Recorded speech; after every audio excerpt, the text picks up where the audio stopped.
প্রিয়া প্রিয়া প্রিয়ায় আমায় ব্যথা দিয়াছে। হ্যালো বন্ধুরা, কেমন আছেন সবাই? আশা করি সকলে অনেক অনেক ভালো আছেন। আর আপনাকে যদি এখন প্রশ্ন করা হয় বর্তমান সময় বাংলাদেশে সবথেকে ট্রেন্ডিং এ থাকা শিল্পীর নাম কি, আর আপনাকে হয়তোবা এই প্রশ্নের উত্তর খোঁজার জন্য বেশি ভাবতে হবে না, আপনি অনায়াসেই বলবেন বর্তমান সময়ে অন্যতম সেরা শিল্পী গগন সাকিবের নাম। আর যদি বলা হয় গগন সাকিবের সবথেকে ভাইরাল গান কোনটি ছিল, আপনি অনায়াসে বলতে পারবেন যে নেশার নৌকা। তো বন্ধুরা, আপনাদের কি কখনো মনে হয় নাই যে গগন সাকিবের নেশার নৌকা গানটি লেখার পিছনের গল্পটা কি ছিল? আর আজকের এই ভিডিওতে সেই সম্পর্কে বিস্তারিত জানবো, এবং এই ভিডিওটা ভালো লাগলে অবশ্যই একটি লাইক দিয়ে রাখবেন, এবং এরকম প্রতিনিয়ত ভিডিওগুলো পেতে চাইলে অবশ্যই চ্যানেলটিকে সাবস্ক্রাইব করে পাশে থাকা বেল আইকনটি বাজিয়ে দিবেন, তাহলে পেয়ে যাবেন আমার এরকম প্রতিনিয়ত আপডেট ভিডিওগুলোর নোটিফিকেশন। তো চলুন ভিডিও শুরু করি। ওরে প্রিয়া প্রিয়া প্রিয়ায় আমায় ধোঁকা দিয়াছে।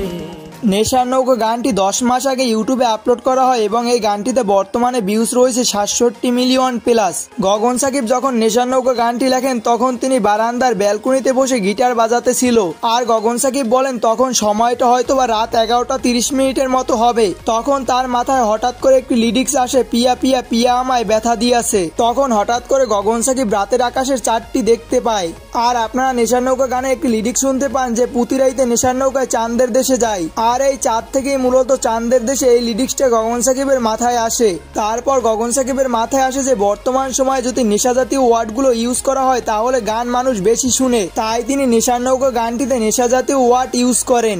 আর তিনি ওই রাতের বারান্দার ব্যালকনিতে বসে গানটির 4টি লিরিক্স বানিয়েছিলেন। তারপর আস্তে আস্তে গগন সাকিব এই গানটি লেখেন, এবং পরবর্তীতে এই গানটির নাম দেওয়া হয় নেশার নৌকা। তো বন্ধুরা, নেশার নৌকা গানটি লেখার পিছনের গল্প এই পর্যন্তই ছিল। আশা করি এই ভিডিওটা ভালো লাগলে অবশ্যই চ্যানেলটিকে সাবস্ক্রাইব করে পাশে থাকা বেল আইকনটি বাজিয়ে দিবেন, তাহলে পেয়ে যাবেন গগন সাকিবের সম্পর্কে প্রতিনিয়ত এরকম সকল আপডেট ভিডিওগুলোর নোটিফিকেশন। আর আপনার কাছে গগন সাকিবের নেশার নৌকা গানটি কেমন লেগেছিল অবশ্যই ভিডিওর কমেন্ট সেকশনে জানিয়ে দিবেন। তো দেখা হবে পরবর্তী কোনো ভিডিওতে, ভালো থাকবেন, আল্লাহ হাফেজ।